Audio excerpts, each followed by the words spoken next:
Bismillahirrahmanirrahim. Assalamualaikum warahmatullahi wabarakatuh. Innal hamdalillah nahmaduhu wa nasta'inuhu wa nastaghfiruh wa na'udzu billahi min shururi anfusina wa min sayyiati a'malina. May yahdihillahu fala mudilla lahu wa may yudlil fala hadiya lahu. Asyhadu an la ilaha illallah wahdahu la syarika lahu wa asyhadu anna Muhammadan abduhu wa rasuluh. Allahumma shalli wa sallim wa barik ala nabiyyina Muhammadin wa ala alihi wa ashabihi wa man tabi'ahum bi ihsan ila yaumiddin, amma ba'd. Qala Allah ta'ala fi kitabihil karim, a'udzu billahi minasyaitonir rajim. Bismillahirrahmanirrahim. Ya ayyuhalladzina amanu taqullaha haqqa tuqatih wa la tamutunna illa wa antum muslimun. Wa qala fi ayatin ukhra, ya ayyuhalladzina amanu kutiba 'alaikumus shiyam kama kutiba 'alal ladzina min qablikum la'allakum tattaqun. Bapak Ibu jamaah yang semoga dirahmati Allah Subhanahu wa taala, alhamdulillah kita bersyukur kepada Allah Subhanahu wa taala atas limpahan nikmatnya kepada kita semuanya. Nikmat yang begitu besar Allah limpahkan kepada kita berupa nikmat sehat, nikmat sempat, kemudian juga nikmat iman dan Islam, sehingga kita bisa hadir di tempat ini menjelang berbuka. Mudah-mudahan apa yang kita laksanakan pada kesempatan sore hari kali ini menjadi catatan amal di hadapan Allah Subhanahu wa taala. Amin ya rabbal alamin. Kemudian salawat dan salam semoga tercurahkan kepada junjungan kita Nabi Muhammad sallallahu alaihi wasallam, kepada keluarga, sahabat dan seluruh umatnya, termasuk mudah-mudahan kita semua yang berada di sini, umat Rasulullah sallallahu alaihi wasallam yang terus belajar, berproses, berusaha untuk meneladani beliau dalam setiap aktivitas kehidupan kita sehari-hari. Mudah-mudahan proses belajarnya kita sampai nanti akhir hayat kita masih berproses terus, itu menjadi bukti di hadapan Allah Subhanahu wa taala, sehingga kita pantas mendapatkan syafaatnya di yaumil qiyamah nanti. Amin ya rabbal alamin. Bapak Ibu jamaah yang semoga dirahmati Allah Subhanahu wa taala, satu kenikmatan yang besar bagi kita, Allah pertemukan kita dengan bulan Ramadan dengan sehat, dengan diberikan umur yang panjang. Karena banyak di antara kita mungkin kalau kita mau merenungkan sejenak, ada beberapa mungkin orang-orang di sekitar kita, baik itu tetangga atau mungkin keluarga atau orang yang kita kenal, sebelum Ramadan berharap bisa bertemu dengan Ramadan, akan tapi ternyata umurnya tidak sampai. Maka peristiwa-peristiwa seperti itu bagi setiap mukmin hendaknya bisa menjadi pelajaran. Karena bagi setiap mukmin, bagi seorang mukmin itu setiap kejadian, peristiwa yang menimpanya atau yang dilihatnya atau yang didengarnya di sekitarnya, ini menjadi bahan kita untuk bermuhasabah. Bukan hanya sekedar hal-hal itu terjadi begitu saja tanpa ada artinya, tanpa ada maknanya, tapi kita sebagai kaum muslimin itu bisa mengambil pelajaran dari peristiwa-peristiwa tersebut. Maka dua nikmat yang sering dilupakan oleh manusia, oleh kita, disebutkan yaitu apa? As-sihhat wal faragh. Kesehatan dan waktu luang. Ketika dua nikmat itu masih ada pada diri kita, kita tidak merasa bahwa itu nikmat, jadi dianggap biasa saja. Tapi ketika kita sakit, baru kita terasa ujung boleh, sehat itu nikmat sekali. Ya, termasuk saya juga seperti itu. Kalau pas lagi sehat, jarang kemudian kita bersyukur alhamdulillah sudah diberikan kesehatan. Tapi ketika kemarin saya sempat di opnam itu kan 4 hari di PKU, baru kemudian terasa boleh liane di malam pertama Ramadan bisa semangat ke masjid, ikut sholat tarawih dan sebagainya. Wah, saya malah disuruh istirahat di sambil diinfo saya seperti itu. Nah, ini baru terasa nikmatnya Bapak Ibu. Begitu juga dengan orang yang terlalu disibukkan dengan urusan-urusan yang bahkan ya kadang orang itu macam-macam Bapak Ibu. Orang yang sebagai katakanlah dia pekerjaannya sebagai pegawai gitu ya. Setiap hari berangkat pagi, pulang sore, begitu terus. Kalau dia tidak banyak bersyukur maka dia akan mengeluh. Jadi hari-harinya itu kayaknya kok monoton sekali gitu Pak. Sok bendina esuk, uput-uput gitu kan. Harus siap berangkat pagi, pulang sore, sampai rumah capek, begitu terus. Kayaknya kok capek sekali. Ya. Kemudian berpikirnya, oh kepengen ya jadi pengusaha, gitu kan? Jadi pegawai itu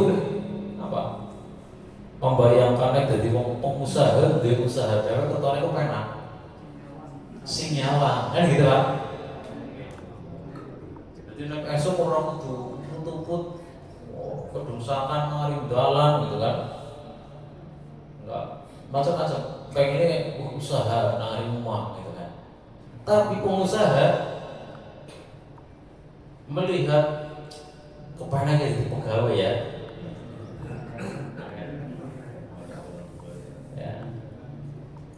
Kerja orang kerja bahasanya kan gitu.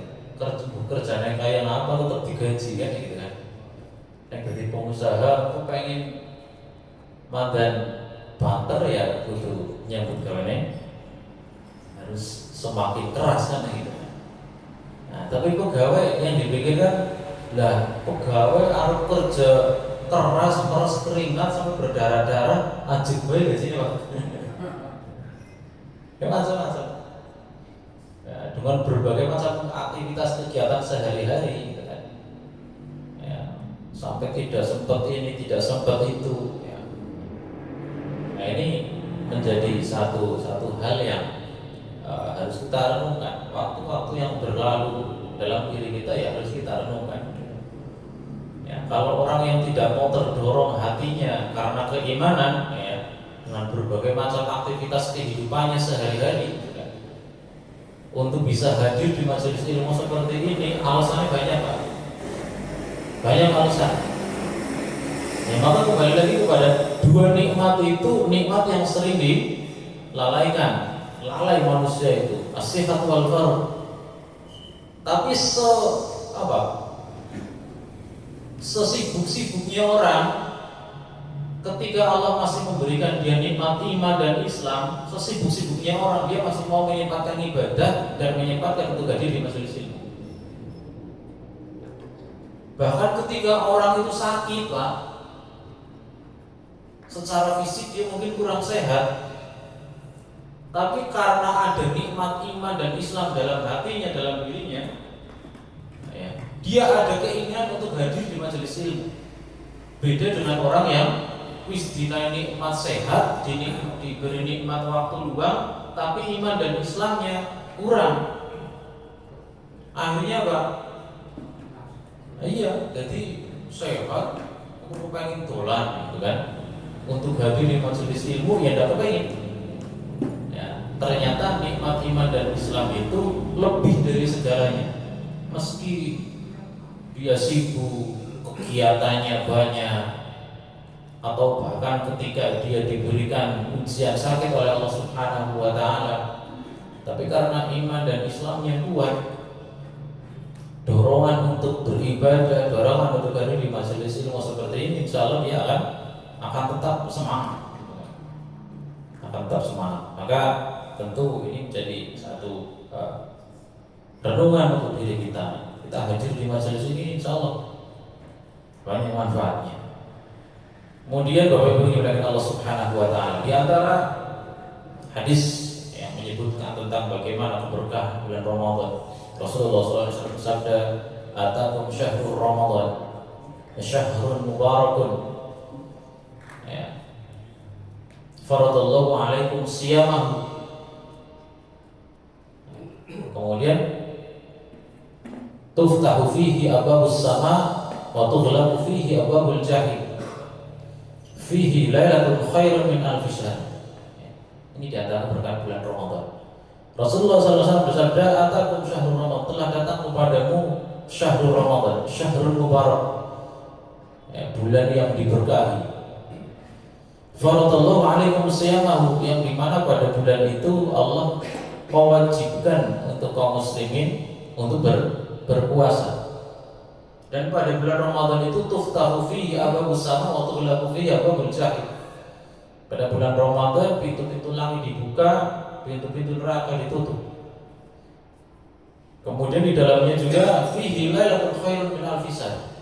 Di dalam bulan Ramadan itu ada satu malam yang dimana nilai kebaikan pahala yang ada pada malam itu adalah lebih baik daripada 1000 bulan. Ini di antara keberkahan bulan Ramadan.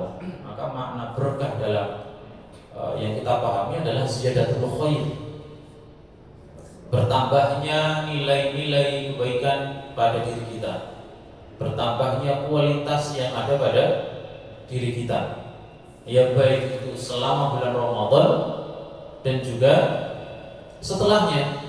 Istiqomah itu ternyata sulit nih Bapak Ibu. Jadi yang sulit itu adalah istiqomah. Maka dalam hadis Rasulullah SAW, beliau juga pernah menerangkan bahwasanya ketika ditanya tentang amalan apa yang paling dicintai oleh Allah Subhanahu wa taala, maka Rasulullah SAW menjawab, "Ajwabuha wa in qalla." Jadi antara amalan-amalan yang paling dicintai oleh Allah Subhanahu wa taala itu adalah adwam, ya, dawam. Maknanya adalah yang kontinu, terus menerus, istiqomah. Wa in qalla, walaupun amalan itu sedikit. Ya kalau besar istiqomah itu lebih baik. Tapi kan sulit itu, semakin sulit lagi. Karena untuk terus istiqomah itu akan lebih sulit daripada kita berubah. Berubah sekali menjadi baik itu walaupun kata orang angel, tapi itu jauh lebih ringan, lebih mudah daripada terus-menerus dalam kebaikan. Orang Pak, kalau misalnya kita lihat ada orang-orang yang mungkin di luar sana tidak pernah ke masjid sama sekali, itulah dolane bunang di, tidak pernah ke masjid. Kalau misalnya diajak, ya inilah sholat di masjid gitu kan. Biasanya kan orang-orang yang seperti itu mengatakan buat isi lah, kan orang tahu dolan masjid, jadi mau masjid, isi. Tapi itu masih lebih ringan Pak daripada bisa jamaah ke masjid terus tiap hari. Biasanya kalau orang-orang yang baru berubah Pak, walaupun mungkin berat awalnya, akhirnya tetap bisa ke masjid. Tapi biasanya orang-orang yang seperti itu teman-teman tongkrongannya itu biasanya itu nyinyir Pak. Kita ini ngesuk pindo ping telu bali mani. Awal-awal kok kayak kita ini baik. Walaupun untuk mengawali itu saja berat Pak. Orang yang nggak pernah ikut pengajian dijak ngaji, isilah orang-orang kancangan nangkang, orang dolane nangari orang benar gitu kan. Tapi ketika dia mau memaksakan diri, akhirnya juga berangkat kok. Tapi bagi orang-orang yang ya, teman-teman larangnya, teman-teman tongkrongan itu biasanya kita dibayang, suka balik. Orang-orang pula kayak gitu. Ternyata itu untuk istiqomah itu berat. Istiqomah itu berat. Ya, orang kalau cuma berangkat jamaah ke masjid sekali, 2 kali itu masih lebih mudah, masih lebih ringan daripada 5 waktu full setiap hari jamaah ke masjid. Itu angel itu Pak, pamaning subuh, pamaning asar gitu kan. Nah ini yang kemudian kenapa kok disebut dengan adwa muhawa ikola, karena istiqomah itu sesuatu yang berat. Wong kadang sih sudah istiqomah, kadang tergoda Pak, sesekali lah. Wong apik angel Pak, sesekali coba kan gitu kan. Nah ini maka menjadi tadi seseorang yang ingin mendapatkan keberkahan bulan Ramadan itu, ya dia harus bisa memperbaiki kualitas dirinya, memperbaiki kualitas dirinya. Itu tadi ziyadatul khair, bertambah kebaikan yang ada pada dalam dirinya. Kaitannya dengan kemarin itu tajdid. Tajdid itu pembaharuan, pembaharuan untuk bisa lebih baik lagi. Apalagi ketika kita kaitkan dengan salah satu tujuan utama Allah Subhanahu wa taala mensyariatkan puasa Ramadan dan berbagai macam ibadah-ibadah yang ada di dalamnya. Itu adalah untuk menjadi orang yang bertakwa. Ayat yang sudah hafal semuanya itu kan. Ya ayyuhalladzina amanu kutiba alaikumus shiyam kama kutiba alal ladzina min qablikum la'allakum tattaqun. Tujuannya adalah menjadi orang yang bertakwa. Bertakwa itu adalah mulia di hadapan Allah Subhanahu wa taala. Jadi tingkatan orang yang paling mulia di hadapan Allah Subhanahu wa taala adalah muttaqin. Walaupun sebelum menjadi seorang yang muttaqin itu harus melalui berbagai atau beberapa tingkatan di bawahnya. Ada tingkatan-tingkatan di bawah muttaqin. Ada Islam. Seorang Islam, seorang yang Muslim itu tingkatan yang paling awal. Orang bersyahadat, dia sholat, maka itu cukup dikatakan sebagai orang yang Islam.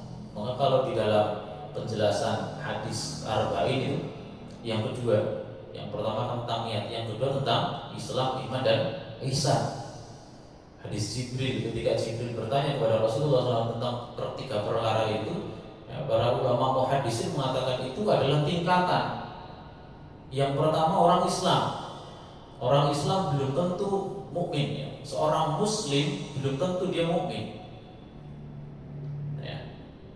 Kemudian tingkatan yang kedua, maka setelah Islam dia iman. Seorang Muslim kemudian meningkat lagi menjadi orang yang mukmin. Ketika dia sudah dalam beribadah, dia didasari dengan keyakinan kepada Allah Subhanahu wa taala. Apalagi nanti ada 6 rukun iman itu. Kepada Allah sampai hari akhir, sampai qada dan qadar, ini adalah satu tingkatan-tingkatan yang memang harus dilalui. Banyak orang yang mengaku beriman, beriman kepada Allah, kepada kitab, kepada Rasul, sampai kepada hari akhir dan segala sesuatu yang berkaitan dengan hari akhir. Tapi ternyata dia tidak bisa membuktikan keimanan itu. Karena makna iman adalah tasdiqu bil qalbi, wal qawlu bil lisan, wal amalu bil arkan. Jadi orang yang beriman itu bukan hanya keimanan dalam hati, tapi keimanan yang dalam hati kemudian diucapkan dengan lisan, kemudian tidak hanya itu saja, dibuktikan dengan amal anggota badan. Wal amalu bil arkan. Orang mengatakan kalau ditanya iman gak iman, percaya nanti ada hari kiamat, percaya. Orang Islam masa gak percaya dengan hari kiamat? Percaya dengan segala sesuatu yang berkaitan dengan hari kiamat, ada pembalasan dan sebagainya, percaya. Tapi kalau kita lihat amalannya, kok ternyata gak mau mencerminkan itu Pak. Jadi percaya kepada hari kiamat, tapi dia masih sering meninggalkan sholat, dia masih sering melakukan hal-hal yang maksiat, Maka itu menuntut seolah-olah dia nggak percaya kalau nanti ada pembalasan, Pak. Seolah-olah dia tidak percaya akan hal ini. Tapi kalau ditanya lisannya, ya percaya gitu. Nanti ada surga dan neraka. Tapi kok masih amalannya seperti itu, ya kan? Ini tidak sesuai, tidak sinkron antara apa yang ada dalam hatinya, apa yang diucapkannya, dan apa yang dia lakukan. Ini baru tingkat iman. Dan yang namanya orang yang beriman itu, tadi kalau saya katakan ada korelasinya dengan amal perbuatan. Ini menjadi barometer ukuran keimanan seseorang. Karena seseorang itu keimanannya bisa naik dan turun. Ya, dalam kitab Al-Iman disebutkan al-imanu yazidu wa yanqus. Yazidu bi ta'atillah wa yanqusu bi ma'asiyatillah. Jadi kaidahnya kalau iman kita ingin naik, maka kita taat. Tapi kalau kita nggak mau taat, sering melakukan maksiat, iman kita akan turun. Jadi al-imanu yazidu wa yanqus. Iman itu kadang naik, kadang turun. Iman itu naik ketika kita melakukan ketaatan kepada Allah Subhanahu wa taala, dan iman itu turun ketika kita bermaksiat. Jadi bukan karena biasanya kalau orang itu kan alasannya ada saja. Orang nggak sholat misalnya. Ya, kalau puasa lagi bulan puasa, bulan Ramadan seperti ini, mau ketahuan dia nggak puasa, makan. Kita hidup. Kamu kok makan itu? Ini lagi bulan puasa ini. Jawabnya apa? Imannya lagi lemah. Gitu Pak. Langsung naik imannya lagi kuat, sholat aku. Langsung naik imannya lagi kuat ya. Mengatakan aku puasa itu imanku lagi kuat gitu kan. Nah ini kan kebalik Bapak Ibu. Ini kebalik. Jadi dia itu menyalahkan imannya yang lemah. Padahal ya, rumusnya itu kalau dia ingin imannya kuat, dia harus melakukan ketaatan. Bukan karena dia imannya kuat jadi taat, tidak. Begitu juga sebaliknya. Kalau dia melakukan maksiat, melakukan dosa, maka otomatis imannya akan melemah. Bukan ketika gara-gara imannya lemah dia jadi melakukan dosa dan maksiat. Ini kan kebalik. Logika ini kebalik. Ya. Maka keimanan itu akan mencerminkan perbuatan seseorang itu akan mencerminkan keimanan kita. Ya. Baru kemudian naik. Seorang yang mungkin nanti naik menjadi muhsin, orang yang ihsan. Anta budallah ka'annaka tarahu fa illam takun tarahu fa innahu yaraka. Nah, ini orang yang sudah merasa muraqabatul. Sudah merasa muraqabatul, ya, selalu dekat diawasi oleh Allah Subhanahu wa taala, maka dia akan termasuk menjadi orang-orang yang ihsan. Naik lagi sampai kepada muttaqin, ya. Dalam surat Al-Hujurat ayat 13 Allah Subhanahu wa taala berfirman, "Inna akramakum 'indallahi atqakum." Ini tingkatan yang paling mulia di hadapan Allah Subhanahu wa taala. Maka untuk menjadi orang yang bertakwa, orang yang paling mulia dari Allah Subhanahu wa taala itu tidak kemudian sehari dua hari selesai kemudian naik derajatnya di depan Allah, mulia di hadapan Allah, tidak. Tapi perlu pembiasaan-pembiasaan yang lama. Salah satunya adalah ketika ketaatan yang kita lakukan itu istiqomah. Orang yang sudah melakukan berbagai macam ketaatan, berbagai ibadah selama 1 bulan full, itu saja belum tentu lulus dia menjadi takwa kepada Allah Subhanahu wa taala. Itu kan cita-cita, itu kan tujuan orang yang berpuasa dan melakukan segala aktivitas amaliyah, ketaatan, ibadah selama 1 bulan itu, harapannya nanti selesai itu dia menjadi muttaqin, orang yang bertakwa. Tapi ada juga orang yang wis Ramadan, wis ibadah, tapi ternyata apa?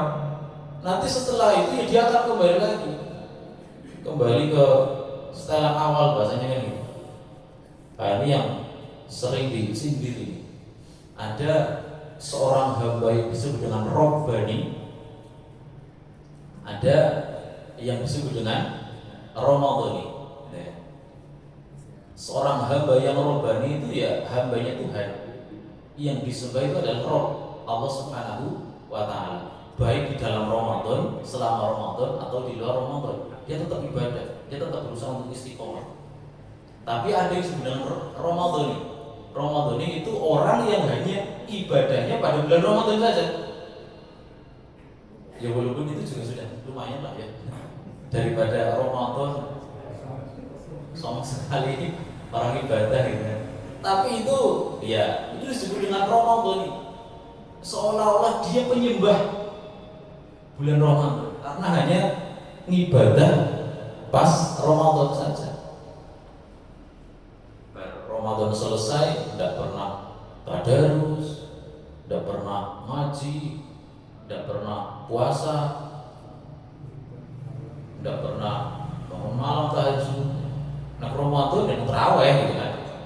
Ramadan jelas. Nah ya kembali ke setelan awal gitu kan. Nah ini disebut bukan robbani, bukan hambanya Allah Subhanahu wa Ta'ala, tapi hambanya Ramadan itu. Ya, hambanya Ramadan. Maka hendaknya istiqomah itu yang betul-betul sulit. Apalagi ketika kita memahami betul ya, kita paham bahwa di dalam Ramadan itu banyak sekali keutamaan ya. Pahala-pahala akan dilipat gandakan. Kullu amal ibni Adam al-hasanatu bi'asri amsalihha kata Rasulullah. Nah, kemudian disambung di situ ada hadis qudsi qala Allah Ta'ala ya, illa siyam fa innahu li wa ana ajzi bihi. Taraka syahwatahu wa ta'amahu wa syarabahu min ajli. Lis-shaim farhatani, farhatun 'inda fitrihi wa farhatun 'inda liqa'i rabbih. Kata Rasulullah SAW, kullu amal ibni Adam, setiap amal anak Adam pada bulan Ramadan itu akan dilipat gandakan antara 70 sampai 100 kali lipat. Ya. Tapi kemudian di situ kalau Allah Ta'ala ini hadis qudsi. Kemudian Allah Subhanahu wa Ta'ala mengatakan, berfirman, illa siyam, kecuali puasa itu sendiri. Karena apa? Fa innahu li wa ana ajibi. Karena puasa itu adalah ibadah yang khusus untukku dan aku sendiri yang akan membalasnya. Kalau ibadah-ibadah yang lain itu masih bisa dinilai dengan angka. Sedekah masih bisa dinilai dengan angka berapa kali lipat pahalanya. Sholat masih bisa dinilai dengan angka berapa kali lipat pahalanya. Karena ibadah-ibadah itu, tadarus, sedekah, sholat dan sebagainya, itu adalah ibadah-ibadah yang nampak, yang bisa dilihat oleh mata orang lain. Sehingga ibadah-ibadah seperti itu, sholat, sedekah, tadarus, macam-macam itu bisa apa? Orang melakukan itu bisa salah niat kan? Hanya ini dilihat, riya. Sehingga itu ya masih bisa dinilai dengan angka. Tapi puasa itu kata Allah fa innahu li, puasa itu hanya untuk wa ana azibi. Aku sendiri yang akan membalasnya, tidak disebutkan berapa angkanya. Ya, kalau bahasa anak muda sekarang itu unlimited Pak. Ya. Unlimited itu apa? Ya, tak terbatas pahalanya. Kenapa kok puasa pahalanya bahkan tidak terbatas? Karena puasa itu ibadah yang tidak kelihatan. Ya, kita sekarang tahunya yang di sini balas semua gitu. Insya Allah. Tapi seandainya ada orang sahur bareng dengan kita, buka puasa melu pengajian, buka bareng. Siang-siang misalnya bukan karena iman dia makan di rumah, di kamarnya sendiri, gak ada yang lihat, kan ada yang gak tahu Pak. Maka puasa itu adalah ibadah yang gak kelihatan Pak. Orang taunya kita puasa semua, gak tahu kalau hari ini saya gak puasa kan, misalnya gitu kan. Gak tahu kalau tadi sebelum saya kesini minum 1 gelas gitu kan, dan ada yang tahu artinya bahwa saya puasa gitu kan. Ya, inilah kenapa puasa itu betul-betul karena keimanan. Kalau bukan karena keimanan, seseorang itu batal puasanya. Kemudian selanjutnya ya, fa innahu li wa ana ajibi taraka syahwatahu wa ta'amahu wa syarbahu min ajli. Itu Allah Subhanahu wa taala mengatakan seseorang yang berpuasa itu meninggalkan syahwatnya, meninggalkan makanannya, meninggalkan minumnya itu betul-betul bukan karena manusia. Karena kalau karena manusia cuma pas nampak saja dia nggak makan, dia nggak minum. Tapi ketika nggak dilihat ya dia bisa makan. Kemudian disawab farhatani kata farhatun 'inda fitrihi wa farhatun 'inda liqa'i rabbih. Bagi orang yang berpuasa itu punya dua kebahagiaan. Kebahagiaan yang pertama adalah ketika dia berbuka, inda fitrihi ya. Inda fitrihi itu maknanya adalah ketika dia berbuka. Berbuka ketika sore hari atau berbuka ketika Idul Fitri. Ya, makna Idul Fitri itu juga ya, kalau dimaknai kembali kepada kesucian, ya memang itu ada dasar hadisnya, walaupun hadisnya ada yang mengatakan itu hadisnya kurang sahih gitu ya. Tapi makna secara bahasa, ya, fitri itu dari kata iftar, ya, maknanya adalah kembali berbuka. Ada yaitu, ya, Idul Fitri itu kembali iftar. Ya, setelah 1 bulan kita berpuasa tidak pernah makan pagi, kemudian pada Idul Fitri itu kita boleh makan pagi. Dalam bahasa Arab makan pagi itu sarapan itu tanawalul futur, ya. Tanawalul futur, ya. Makan pagi, maka iftar itu makan. Ya. Maka Bapak Ibu yang dimuliakan Allah Subhanahu Wa Taala, ya.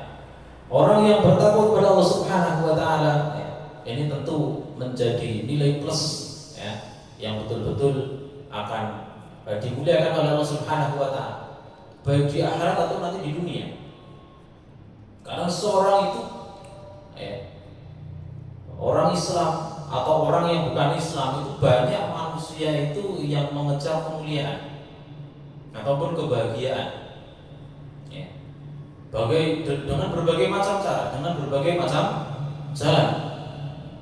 Ada orang yang mencari kebahagiaan, ya, kemuliaan, ya, dengan harta.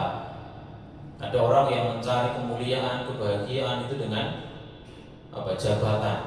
Nah, itu tidak salah karena memang ada orang yang dimuliakan oleh Allah Subhanahu Wa Taala, ada orang yang diberikan kebahagiaan oleh Allah Subhanahu Wa Taala dengan dua itu.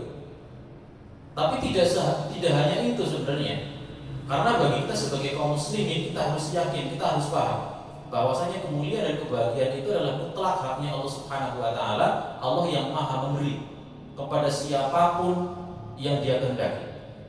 Baik dengan cara itu, dengan cara dibeli melalui harta atau melalui kekuasaan, Allah muliakan dia, Allah bahagiakan dia, bisa dengan cara itu atau tanpa itu semuanya.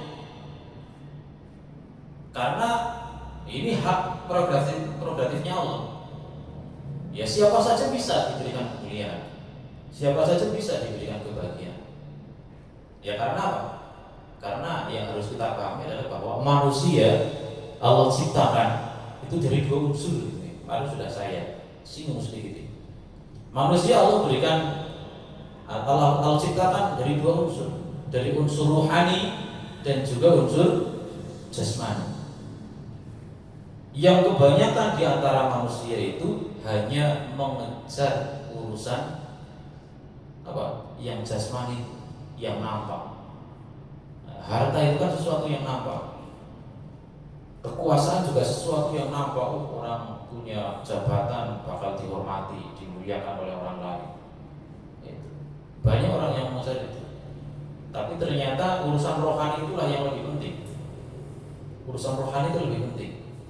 Ya, karena dengan urusan rohani itu, dengan kita dekat kepada Allah Subhanahu Wa Taala, kita bersyukur, kita qanaah dan sebagainya, ya, itu akan mendatangkan ketenangan jiwa, kebahagiaan, dimuliakan oleh Allah Subhanahu Wa Taala. Karena ketakwaan itu di dunia dia akan tenang hidupnya kalau dia bersyukur, kalau dia qanaah dengan apa yang Allah berikan kepadanya.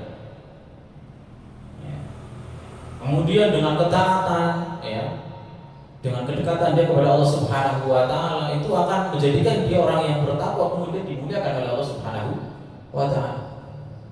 Ketika urusan-urusan yang berkaitan dengan rohani ini tercukupi bagi setiap manusia, kalau urusan rohaninya itu sudah tercukupi, ya, maka insya Allah dia akan bahagia, dia akan mulia.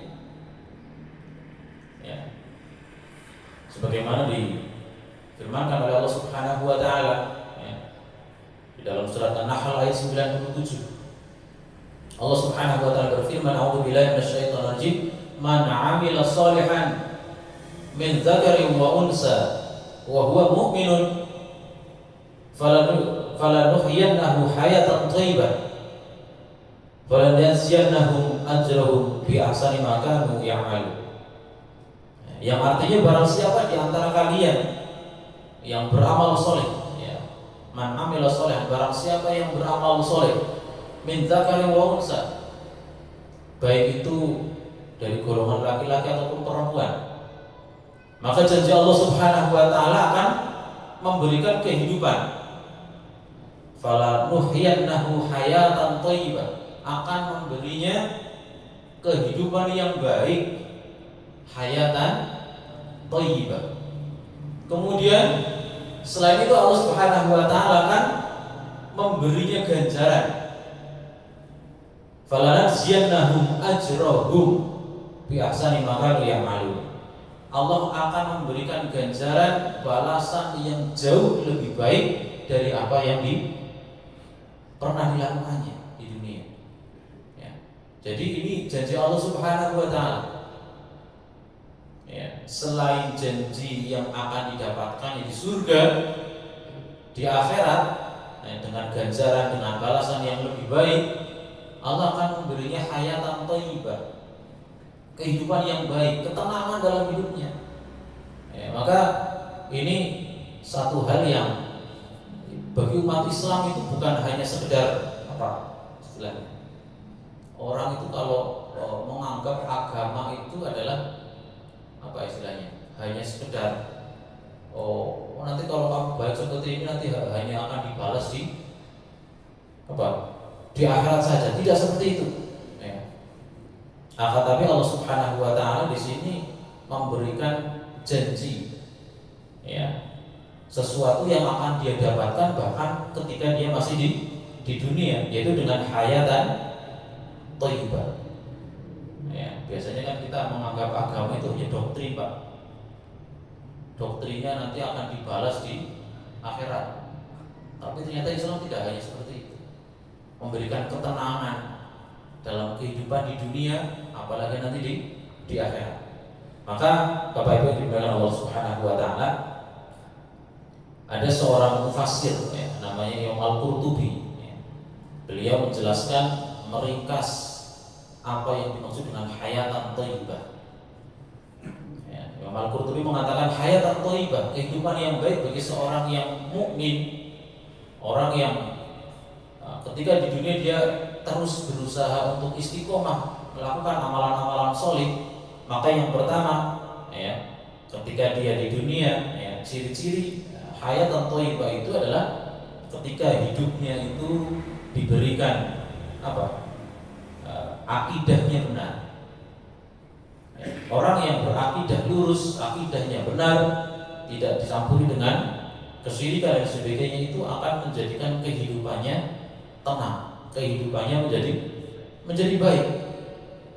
Karena apa? Karena tauhid yang benar atau akidah yang benar itu akan memberikan ketenangan, memberikan seseorang ya, hidupnya dia tidak akan galau, bahasanya gitu ya. Hidupnya dia tidak akan gelisah, dia tidak akan takut, dia tidak akan was-was, karena dia hanya beriman kepada Allah Subhanahu wa taala. Takutnya hanya kepada Allah Subhanahu wa taala saja. Dalam surat Al-An'am 162 Allah Subhanahu wa taala berfirman, "A'udzubillahi minasyaitonir rajim. Qul inna sholati wa nusuki wa mahyaya wa mamati lillahi rabbil alamin." Salatku, ibadahku, hidup dan matiku hanya untuk Allah Rabb semesta alam. Nah, kalau orang sudah seperti itu, maka dia tidak ada yang ditakuti kecuali Allah Subhanahu wa taala. Dalam beribadah dia juga tenang. Dia mau sholat, dia mau sedekah, mau beribadah yang lain, dia hanya tujuannya adalah Allah. Tapi beda kalau orang yang ketika dia dalam beribadah, melakukan segala sesuatu, melakukan segala aktivitas, dia hanya ingin dilihat manusia. Hidupnya dia malah nggak tenang, Pak. Pati-pati aku sedekah apa seboleh kasih dianggap wong pelit gitu kan. Akhirnya kan nggak tenang, Pak. Pati-pati kalau sholat apa suwe gitu kan. Jebule ora ana sing perlu gitu kan.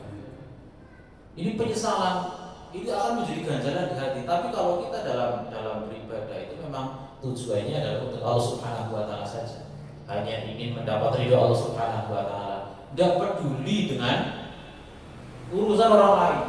Maksudnya dia mau dilihat atau tidak, mau dianggap baik atau tidak ketika dia melakukan amalan tersebut, dia peduli. Karena memang yang dituju adalah ridho Allah Subhanahu wa taala. Enggak ada ganjalan di dalam hati. Tenang hidupnya ya, karena apa? Tadi kalau kita kaitkan dengan tauhid yang benar, orang yang riya itu ini terjerumus kepada syirik kecil. Atau ada yang mengatakan, ulama yang mengatakan riya itu adalah syirik khafi, syirik yang tersembunyi. Diibaratkan seperti orang yang melihat semut hitam di atas batu hitam pada malam hari tanpa cahaya. Ini orang yang riya itu kadang pelakunya saja itu tidak sadar, Pak. Ini yang pertama. Jadi orang yang memang tauhidnya benar, ikhlas hanya kepada Allah Subhanahu wa taala, takutnya hanya kepada Allah Subhanahu wa taala, hidupnya tenang. Dalam beribadah dia hanya tujuannya Allah, bukan manusia. Kemudian ketika dia hanya takutnya kepada Allah Subhanahu wa taala saja, dia dalam kondisi apapun, di posisi apapun, ya, dia nggak takut, Pak. Orang sekarang kalau kerja, Pak, atasannya tidak benar, Pak, ya, diancam sini, diancam sana, ya, ditekan ini, ditekan itu, ya. Kalau bukan karena keimanan kepada Allah Subhanahu wa taala, dia tidak takut, takutnya bukan hanya kepada Allah saja, akhirnya diancam takut, Pak. Ini dalam dunia pekerjaan ini kan seperti itu, Pak. Orang punya atasan, ya, korupsi dan sebagainya, diancam sini, diancam situ, ditekan sini, ditekan situ. Kalau memang dia ya takutnya kepada Allah, tauhidnya benar, terserah saya mau pecat ya situ, yang penting takutnya hanya kepada Allah Subhanahu wa taala. Jadi ini akan berimbas. Jadi ketauhidan, ya, tauhid dalam diri kita itu berimbas kepada semuanya. Dalam dunia kerja kita itu akan berpengaruh. Orang yang korupsi itu kan dia nggak takut sama Allah gitu kan, ya, bahasanya itu ya. Ya, tahu itu uangnya rakyat, ya maksudnya harus dimakan, kan, gitu kan. Ya. Kalau dia takut kepada Allah Subhanahu wa taala, mencuri itu jelas dilihat oleh Allah Subhanahu wa taala itu dosa yang sangat besar. Contoh lain lagi, orang yang tauhidnya benar, dia akan hidupnya tenang. Ya, orang kalau tauhidnya keliru gitu ya, Pak, ya, lewat jalan yang dianggap angker dan sebagainya, itu kan biasanya takut, Pak. Ya, sing jarane kudu nglakson gitu kan. Ya, nyuwun sewu bah gitu kan biasanya. Nah, ini kan karena dia takut kepada selain Allah Subhanahu wa taala. Ya. Takut kepada hal-hal yang lain. Tapi karena kalau seseorang itu hanya takut kepada Allah Subhanahu wa taala, tauhidnya benar, ya, biasa saja. Kita punya Allah. Kita punya pelindung. Ya, hal-hal semacam itu tidak bisa memberikan manfaat atau manfaat kepada kita. Ya, justru ketika kita takut kepada hal-hal semacam itu, maka senang, mereka semakin senang. Ya, semakin bertambah-tambah ketakutan kita. Karena memang tugas makhluk-makhluk seperti itu adalah yuwaswisu fi sudurinas, ya, membuat kita was-was, khawatir, takut, kan gitu. Semakin kita tampakkan ketakutan kita kepada hal semacam itu, mereka senang. Ya, padahal dulu kalau kita membaca tafsir surat Al-Jin, Pak, Quran surat Al-Jin ayat 6, Allah Subhanahu wa taala berfirman, "A'udzubillahi minasyaitonir rajim, wa annahu kana rijalun minal insi ya'uduna birijalin minal jinni fazaduhum rahaqa." Ini kalau kita baca tafsirnya, dulu bangsa jin itu takut sama manusia. Tapi sekarang kok manusia yang takut sama bangsa jin, Pak? Kenapa? Jadi kalau kita baca penjelasannya ini, dulu manusia ketika manusia itu hidupnya masih nomaden, Pak. Nomaden itu apa? Berpindah-pindah. Ya, dulu manusia hidupnya berpindah-pindah, cari tempat lembah yang ada sumber airnya, nanti bergerombol di situ. Ketika habis mereka pindah lagi di sana mencari ada sumber airnya lagi. Nanti kalau situ sudah mulai berkurang mereka pindah lagi. Itu dulu manusia hidupnya seperti itu. Ketika manusia itu baru sampai di satu tempat, di satu lembah yang di situ ada jin, ya sekelompok jin itu di situ. Ketika jin melihat itu banyak manusia mau datang ke sini, mereka pergi, Pak. Gerombolan jin ini mereka takut ada manusia, mereka takut. Mereka malah justru yang mengungsi.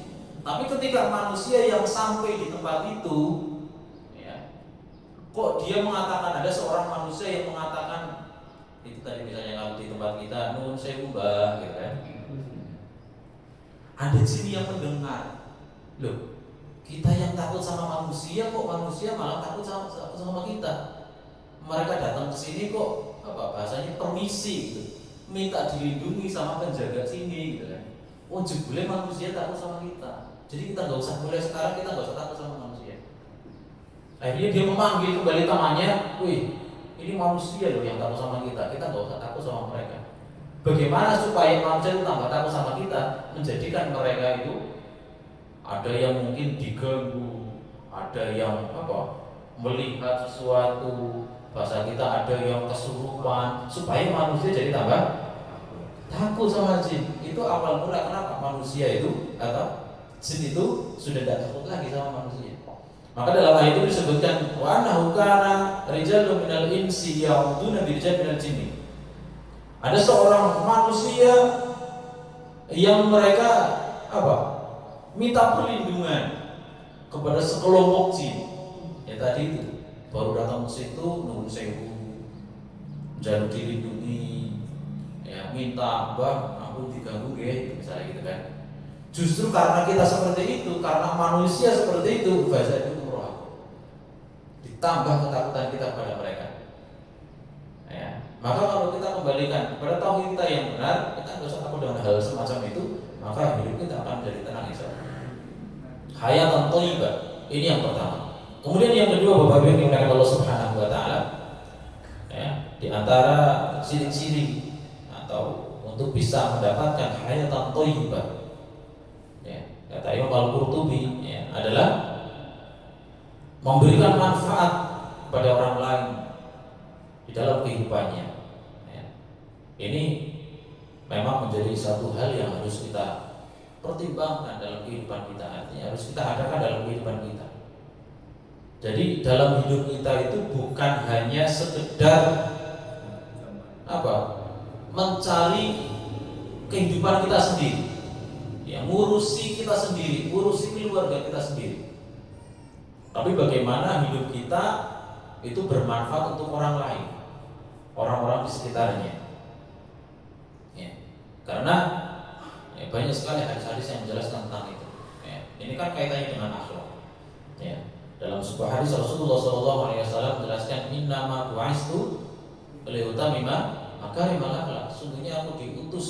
Ya, kalau kita memahami makna innama ini kan seolah-olah hanya saja. Hanya saja aku diutus ke muka bumi ini, ya, untuk menyempurnakan akhlak. Tapi para ulama menyempurnakan akhlak itu, ya, salah satu di antara dua misi utama Rasulullah SAW. Karena misi utamanya dua, yang pertama mengajarkan tauhid, yang kedua adalah mengajarkan akhlak. Ya karena yang namanya Islam itu, ya, syariat Islam itu, agama itu bukan hanya sekedar ritual ibadah saja, Bapak Ibu. Kalau orang mengatakan beragama itu hanya ritual ibadah saja, itu keliru. Kemarin yang saya sampaikan itu, ya, agama itu hanya sholat, puasa, baca Quran, zikir. Agama itu hanya di masjid. Nah, justru orang-orang yang seperti itu terjebak dalam sekuler, ya, memisahkan antara urusan dunia dengan urusan akhirat. Ya, padahal agama kita mengatur seluruh kehidupan, ya, nggak boleh dipisahkan. Ya. Itulah kenapa di dalam agama kita itu harus seimbang antara hablum minallahnya dan juga hablum minannasnya. Allah berfirman, "Dzuribat 'alaihim dzillatu ainama suqifu illa bihablin minallah wa hablin minannas." Manusia itu selamanya akan berada pada kehinaan sampai dia bisa menyeimbangkan antara hablum minallahnya dan hablum minannasnya. Ini agama. Orang itu gak cukup kalau dia hanya sekedar ibadah rajin, sholatnya ngempeng, gitu kan, zikir setiap hari, baca Quran dan sebagainya. Tapi di masyarakat dia tidak dianggap sebagai orang yang baik. Hubungan dengan masyarakatnya dia kurang baik. Itu juga nggak benar. Kebalikannya pun sama. Orang yang bermasyarakatnya baik, ya, dia dermawan, ya, dia ramah, macam-macam gitu kan. Tapi ibadahnya kepada Allah Subhanahu Wa Taala belepotan bahasanya kita gitu. Itu apalagi? Artinya harus seimbang. Ini kaitannya dengan akhlak. Ya, akhlak kepada orang lain di sekitar kita, ya, memberikan kemanfaatan. Ya, maka dalam sebuah hadis yang lain Rasulullah SAW bersabda, "Khairukum khairun nas anfa'uhum linnas." Di antara manusia-manusia yang paling baik itu adalah orang yang bisa bermanfaat untuk orang lain, ya, bermanfaat untuk orang lain. Jangan kemudian kita hanya hidup hanya mikir nawangnya cewek dok, mikir keluarganya cewek dok, ya, mau membantu orang lain, keluargaku kata sih butuh gitu. Jangan seperti itu. Nah, kalau sekarang itu lagi ramai Pak, ada orang mau nyumbang ke Palestina, sok-sok atau malah merewangi senang Palestina, negaranya dewek kata sih butuh gitu kan. Ya, semuanya harus, ya, minimal kita punya andil di situ, andil di situ. Ya, dalam hadis yang lain Rasulullah SAW juga bersabda, "Al-muslimu man salimal muslim min lisanihi wa yadihi." Seorang muslim yang baik itu adalah yang dia bisa memberikan keselamatan kepada muslim yang lain dari lisannya ataupun tangannya. Itu muslim yang baik itu seperti itu, Bapak. Jangan sampai kita sebagai orang yang mengaku Islam tapi tetangga kita, saudara kita, orang-orang di sekitar kita itu enggak selamat dari lisan kita, enggak selamat dari tangan kita. Itu tidak dikatakan muslim yang baik. Wong Islam kok omongannya pedes teman gitu, misalnya gitu kan. Nah, wong Islam kok tangannya plak-plak teman gitu kan. Nah, ini Rasulullah mengatakan al-muslimu man salimal muslim. Ketika sesama muslim yang lain, orang-orang di sekitarnya itu merasa nyaman dengan hadirnya dia, merasa nyaman dengan hadirnya dia, itu karena mungkin akhlaknya baik, ucapannya baik, dia sering membantu, bermanfaat untuk orang lain. Ya, ini terkait dengan bagaimana kita bisa memberikan kemanfaatan kepada orang lain. Ya, dan cukup kita hanya ibadahnya ngomong, ya, ibadahnya ngomong, tapi juga harus seimbangkan dengan akhlak kita kepada orang-orang di sekitar kita. Karena Allah Subhanahu Wa Taala itu menjadikan orang Islam itu sebagai umatan wasaton, Bapak Ibu. Ya. Jadi yang disebut dengan wasatiyah dalam beragama itu ya yang seperti itu. Allah berfirman dalam Al-Quran surat Al-Baqarah ayat 143. A'udzubillahi minasyaitonirrajim. Wa kadzalika ja'alnakum ummatan wasatan gitu ya. Yang artinya telah aku jadikan kalian umat Islam sebagai ummatan wasatan, umat yang pertengahan. Umat yang pertengahan itu ya seimbang dalam hal segala hal. Dalam hal akidah umat Islam itu seimbang. Ya. Umat Islam itu seharusnya apa? Allah yang memang itu Tuhan kita harus kita sembah, Nabi ya kita taati. Soalnya ada kan, umat-umat yang lain yang berlebihan, ya, apa radikal gitu ya, condong apa kanan, condong ke kiri. Misalnya dalam tafsir surat Al-Fatihah gitu kan, maghdubi alaihim walad dhalin, itu kalau kita lihat tafsirnya itu siapa? Orang Yahudi dan Nasrani kan seperti itu. Orang Yahudi itu apa salahnya disebut dengan maghdub? Itu orang yang dimurkai, itu orang Yahudi ya. Karena orang Yahudi itu adalah orang yang tahu ilmunya tapi dia tidak mau mengamalkan, kan gitu. Mereka tahu bahwasanya Rasulullah ya, Nabi Muhammad, kalau dalam kitab mereka disebut dengan Ahmad, itu adalah sebagai juru selamat, nabi terakhir. Bahkan dalam surat Al-Baqarah disebutkan orang-orang Bani Israil itu mengenal nabi terakhir Nabi Muhammad itu seperti mengenal anaknya sendiri. Tapi karena mereka menganggap salah alamat, ya. Jadi wahyu yang Allah berikan itu salah alamat. Harusnya wahyu terakhir itu diberikan kepada bangsa Bani Israel, tapi kok malah diberikan kepada bangsa Arab. Mereka menolak hanya karena itu, dan mereka meyakini hadis-hadis Nabi. Ketika Rasulullah SAW dalam hadisnya memberikan informasi nanti di akhir zaman, ya, ketika perang akhir zaman itu kan, semua benda itu akan berbicara. Kan, wahai orang mukmin, di belakangku ada orang kafir, bunuhlah ia. Kan ada hadis yang seperti itu. Ada satu pohon kan yang disebut dengan pohonnya orang-orang Yahudi, namanya pohon gharqad. Itu satu-satunya pohon yang tidak mau memberitahukan kalau orang-orang kafir ada di balik mereka. Ternyata sekarang di Israel ditanam itu, Pak. Artinya orang-orang Bani Israel itu tahu kalau hadisnya itu nanti akan betul-betul terjadi, supaya kita bisa, bagi mereka ya, supaya mereka bisa umpetan, mereka menanam pohon itu, Pak, dibudidayakan, Pak.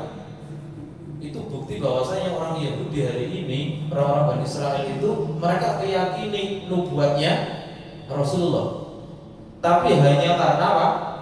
Menganggap wahyu terakhir itu salah alamat. Mereka tidak mau mengikuti agama kita. Itu yang disebut dengan maghdub, orang yang dimurkai. Orang-orang Bani Israel banyak sekali mereka berdurhaka kepada para nabinya. Berapa banyak nabi-nabi kita yang didurhakai oleh mereka. Bahkan ada beberapa nabi yang dibunuh, kan seperti itu ya. Padahal kata mereka adalah umat yang terpilih, kan gitu. Kalau dalam surat Al-Baqarah kan jelas, ya Bani Israil dzkuru nikmati allati an'amtu 'alaikum wa anni faddaltukum 'alal 'alamin. Itu juga jadi dalil bagi mereka, kita adalah umat yang terpilih. Ya, terpilihnya bukan karena kamu bisa superior daripada yang lain, tapi terpilihnya kalian adalah umat yang paling banyak diturunkan nabi. Ya. Paling banyak nabi-nabi itu Allah utus kepada Bani Israil. Dari 25 nabi yang kita kenal, padahal kalau menurut hadis itu jumlah nabi itu sangat banyak, Pak. Ada 21.000, Pak, nabi, Pak. Tapi kalau yang kita kenal disebutkan dalam Al-Quran itu ada 25 nabi namanya. Dari 25 nabi saja itu ada sekitar 16 atau 17 nabi itu mereka bangsa Yahudi, Pak. Yang lain dari beberapa bangsa yang lain. Artinya fadhluhum 'alal alamin itu keutamaan mereka memang adalah umat yang paling banyak diturunkan Nabi. Tapi mereka durhaka. Beda dengan dolim. Kalau makna dolim di dalam surat Al-Fatihah itu adalah apa? Orang-orang Nasrani. Nasrani disebut dengan orang yang tersesat karena mereka tidak tahu ilmunya, beramal tanpa ilmu ya dolim namanya. Sesat, melakukan ulama tidalani Pak. Akhirnya Pak, sesat. Kalau kita baca makna maghdub dan dolim itu kan Yahudi dan Nasrani. Yahudi karena mereka durhaka kepada Nabi, mereka bahkan membunuh para nabinya. Kalau Nasrani itu Nabi disembah, dituhankan. Islam di tengah-tengahnya. Islam di tengah-tengahnya. Allah sebagai Tuhan yang kita sembah perlakukan sebagaimana mestinya, Nabi kita perlakukan sebagaimana mestinya. Enggak seperti dua itu. Ya, mereka ada yang durhaka kepada Nabi, kebablasan kan? Nabi didurhakai, bahkan dibunuh. Yang satunya Nabi disembah, dituhankan. Islam di tengah-tengah. Nah, ini makna dari wasaton tadi, umatan wasaton. Dalam surat Al-Baqarah itu tadi. Dari surat Al-Baqarah 143 itu kalau kita melihat kamu cerita Al-Quran dalam situ kelihatan apa? Nah, surat Al-Baqarah itu ada berapa ayat Pak? 286 dibagi juga kita 143. Allah meletakkan ayat tentang umatan wasaton itu pas di tengah-tengah surat Al-Baqarah 143. Itu pas pertengahan surat Al-Baqarah. Kata-kata wasaton itu berbeda dengan wusto Pak. Kalau wusto itu tengahnya kadang tengahnya nggak pas tengah, dari sini sampai sini. Ya, ini wusto Pak. Ini wusto. Pokoknya antara sini dengan sini ini wusto. Tapi kalau wasaton itu pas tengah-tengah dibagi dua. Dan Allah menempatkan ayat itu, wa kadzalika ja'alnakum ummatan wasatan. Telah aku jadikan kalian umat Islam sebagai umat yang sangat tengah. Itu pas di pertengahan surat Al-Baqarah. Dalam hal agama jelas, dalam hal akidah umat Islam juga Ahlussunnah wal Jamaah itu pertengahan Pak. Kalau kita melihat ada sekte-sekte dalam akidah itu kan banyak sekali. Ada Murji'ah, ada Jahmiyah, ada Qadariyah, ada Jabariyah, ada Syiah Rafidhah gitu kan. Itu kan banyak sekali. Ahlussunnah wal Jamaah itu di pertengahan. Kalau kita melihat orang-orang misalnya Qadariyah, Jabariyah itu kan salah menempatkan takdir. Kalau orang Qadariyah itu menganggap saya bisa melakukan segalanya tanpa Tuhan kan gitu kan. Dari kata qadar, berkehendak, sehingga orang yang Qadariyah itu sombong. Tapi kalau kebalikannya Jabariyah ya, itu mereka pasrah Pak, menganggap bahwasanya manusia itu kayak wayang ya, yang tidak bisa berbuat apa-apa. Iya, sehingga orang-orang Jabariyah itu akhirnya terjebak kepada sikap pasrah. Bukan yang takdir aku dari wong apik juga dari wong apik. Kan gitu kan. Orang Jabariyah itu kalau berbuat dosa disuruh tobat, dia alasannya, saya melakukan itu kan karena ditakdirkan oleh Allah. Saya jadi pencuri ya, memang saya takdirnya seperti itu gitu. Engkau naik pancen Allah berkehendak saya jadi wong apik ya mesti jadi wong apik. Itu kalau orang Jabariyah, pasrahnya sampai segitu Pak. Kalau Qadariyah kebalikannya, dia bisa melakukan segalanya. Saya jadi orang hebat, saya jadi orang sukses, saya jadi orang seperti ini. Ini karena usaha saya sendiri, bukan karena Allah. Nah, kalau Ahlussunnah wal Jamaah tengah-tengah, maka di dalam konsep Ahlussunnah wal Jamaah itu ada takdir mubram, ada takdir mu'allaq, ada takdir yang bisa kita usahakan, ada takdir yang memang tidak bisa dirubah sama sekali. Kita hidup jadi orang Indonesia, lahiran ketanahan, ya nggak bisa dirubah Pak. Saya hidup lahir jadi seorang laki-laki, ya memang itu sudah takdir Allah, nggak bisa dirubah. Orang bisa jadi wadon gitu kan ya. Tapi ada hal-hal yang bisa diusahakan. Nah, kalau dalam Sunnah wal Jamaah kan memaknai takbir seperti itu. Ada yang terlalu condong kiri, ada yang condong ke kanan. Dan yang lain sebagainya. Jadi, oke, monggo. Sehubungan dengan tadi yang menjelaskan awal drama itu menjelaskan inna sholati wa nusuki ayat ini ya. Lillahi wa billahi. Sholat itu ibadah yang itu hanya mata-mata mencari ridho Allah gitu. Nah, seandainya saya sholat, nah, tiba-tiba dalam sholat itu ada ingatan, tadi saya sebelum sholat meletakkan uang dicari-cari nggak ketemu. Waktu sholat uang hanya sendiri. Akhirnya khawatir dengan istri, anak. Nah itu sholat semacam itu mendapat ridho Allah dan tidak. Yang kedua, ya saya sholatnya mantap, ibadahnya mantap. Tanda-tanda bahwa ibadah saya, sholat saya itu mendapat ridho Allah itu yang bagaimana? Tanda-tanda. Oke, terima kasih. Ini kalau bagaimana tiba-tiba di pertengahan sholat kita kok ingatnya yang lain, kan? Apakah itu termasuk sholat yang apa? Istilahnya tadi, sholat yang diterima oleh Allah atau tidak, gitu kan ya? Sholat yang karena Allah atau tidak? Ya. Kalau sholat karena Allah atau tidak itu kan terkait dengan ikhlas, gitu kan ya? Ikhlas. Saya sholat karena mencari ridha Allah, bukan karena ingin dilihat manusia, ingin dipuji sebagai orang yang baik, sholatnya khusyuk dan sebagainya. Tapi kalau tadi yang dicontohkan lagi sholat kok tiba-tiba kelingan apa, itu bukan soal itu, kalau yang saya pahami itu bukan soal keikhlasan, Pak. Tapi itu soal khusyuk atau tidak sholatnya. Iya. Biasanya kan seperti itu. Ya saya ikhlas sholatnya karena Allah, tapi kadang bar sholat udan pemeane tesi nang jabat, dadi sholatnya ora tenang gitu kan. Atau misalnya bapak-bapak ke masjid sholat lagi wis cepet-cepet gitu kan, banter-banter ya.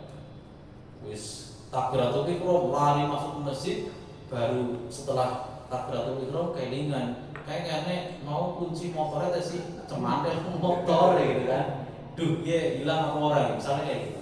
Itu bukan soal keikhlasan karena Allah atau bukan, Pak, tapi itu soal kekhusyukan di dalam sholat.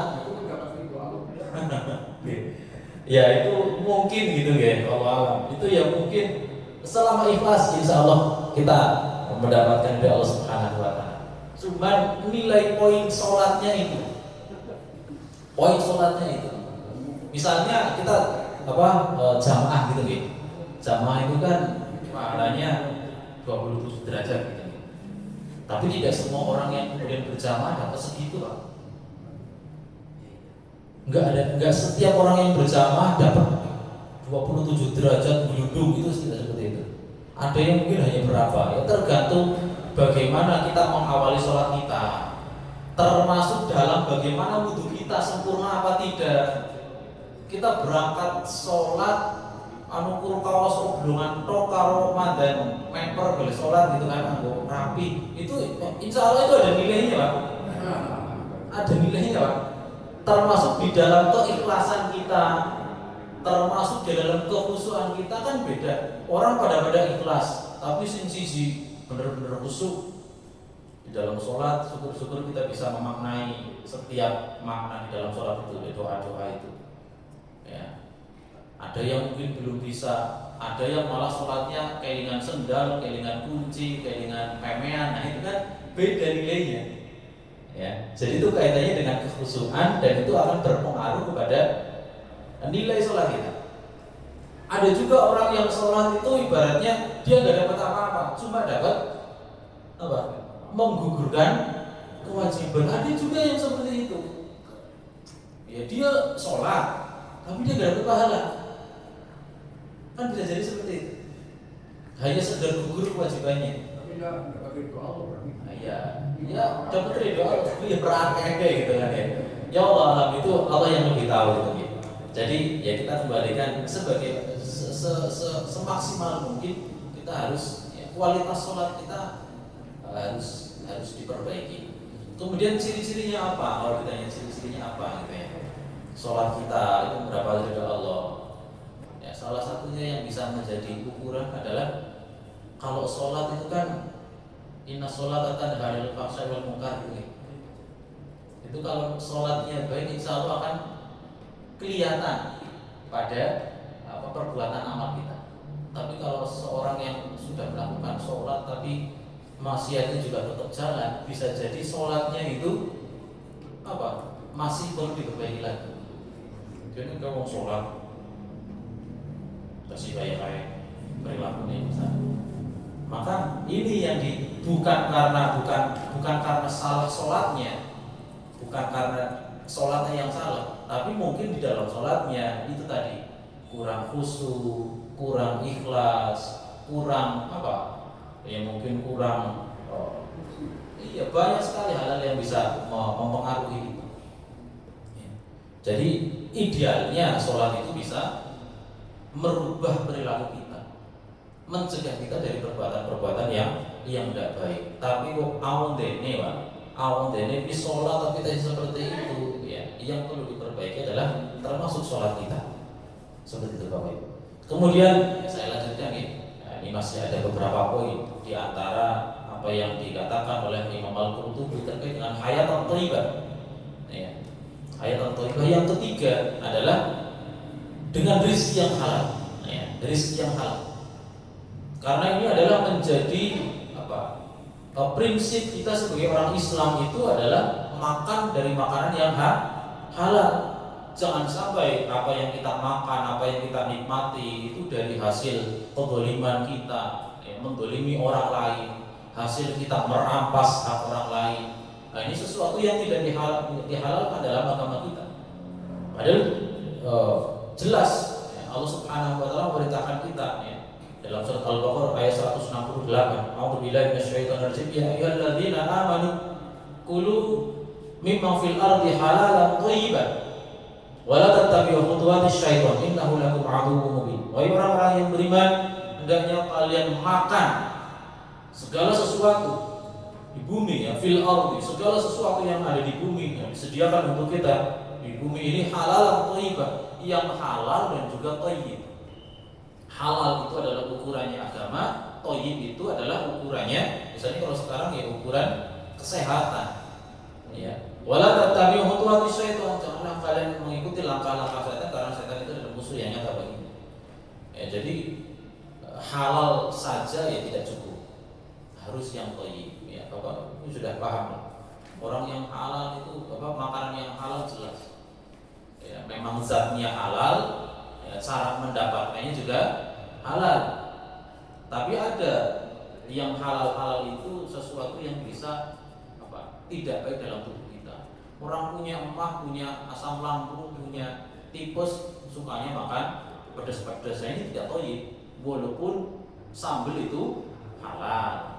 Orang yang darah tinggi makan kambing, walaupun cara nyembelihnya halal, baik, benar dia juga zatnya baik, benar dan sebagainya, secara agama benar. Tapi bagi orang yang darah tinggi, orang yang kolesterol misalnya, hal semacam itu kurang mendingan ditinggalkan.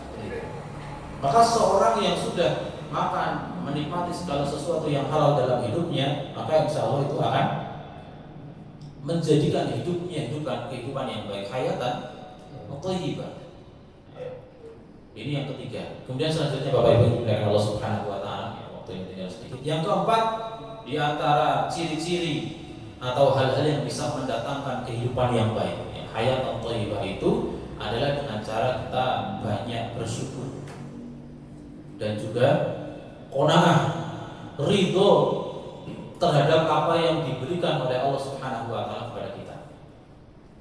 Kalau dalam sebuah hadis Rasulullah mengatakan ajabali amril mukmin, sungguh aku takjub, menakjubkan sekali orang Islam itu segala kondisinya itu sangat baik. Ketika dia mendapatkan kebaikan, mendapatkan nikmat, dia bersyukur. ketika dia mendapatkan ujian, dia bersabar. Maka kondisi apapun bagi seorang mukmin kalau bersyukur ataupun bersabar ketika mendapatkan ujian, maka itu akan menjadi kebaikan untuknya. Jadi tidak ada kondisi buat kita, buat umat Islam itu yang tidak baik. Semuanya baik untuk kita. Ya. Dan ketika kita mau bersyukur, qanaah ridho kepada apa yang Allah berikan kepada kita, itu akan membuat ketenangan dalam diri kita. Ada dalam hadis yang lain, ya, Rasulullah SAW bersabda, qad aflaha man aslam wa ruziqa kafafan wa qanahu Allah bima ata. Hadis riwayat Muslim. Kata Rasulullah SAW, qad aflaha man aslama, sungguh beruntung orang yang Islam. Orang Islam itu beruntung. Wa ruziqa kafafan, kemudian dia diberikan rezeki yang cukup, kafafan, rezeki yang cukup. Wa qanahu Allah bima atahu, dan Allah memberikannya sifat qanaah terhadap apa yang sudah diberikan kepadanya. Nah, kata-kata ini yang perlu kita garis bawah itu, wa qanahu Allah bima atahu. Allah memberikan sifat qanaah kepada orang itu. Ternyata sifat qanaah itu Allah yang memberi, Pak. Artinya apa? Kita perlu minta kepada Allah untuk diberi sifat qanaah. Pernah nggak kita minta sama Allah di dalam doa kita, ya Allah, berikanlah hamba-Mu ini sifat qanaah, ridho terhadap apa yang telah Engkau berikan. Pernah kan? Jarang ya, Pak. Mau terus atau mungkin belum pernah kita berdoa seperti itu. Seringnya kalau kita berdoa, kok, ya Allah berikanlah rezeki yang banyak, begitu kan? Iya, hasanah. Jadi pengennya tuh rezeki apa tuh gitu, Pak. Orang tua apa-apa cukup, orang tua rumah cukup, orang tua mobil cukup, orang apa-apa cukup. Itu kan seringnya doanya kita seperti itu, Pak. Ya, kita jarang sekali minta kepada Allah, ya Allah berikanlah hamba-Mu ini memiliki sifat qanaah. Karena Allah yang memberi, Pak. Allah yang memberi. Dan dengan sifat qanaah itu hidup kita tenang. Orang apa bahasanya itu, orang kalau tidak diberikan sifat qanaah, tidak mau bersyukur kepada apa yang Allah berikan, itu kan apa-apa kurang gitu. Kurang terus kalau dia rumah siji pasti kepengennya dalam rumah siji ning apik gitu kan. Wae tanggane bisa bangun rumah anti makro. Aku wis duwe rumah tapi cilik gitu kan. Padahal di dalam perkara dunia, ya, kita ngaca itu kepada sesuatu yang di bawah kita, gitu kan, supaya kita bersyukur. Banyak syukurnya kita kalau perkara dunia kita melihat orang lain di bawah kita. Alhamdulillah bisa di rumah. Apa tes yang sing tes kontrak, sing uripe nang pinggir dalan. Nah itu kita banyak syukurnya, Pak. Nah, tapi kalau kita lihatnya yang di atas kita, sudah pernah bersyukur. Kalau dalam perkara akhirat baru kita melihat yang ada di atas kita. Orang malah kebalikannya. Nah, selesai.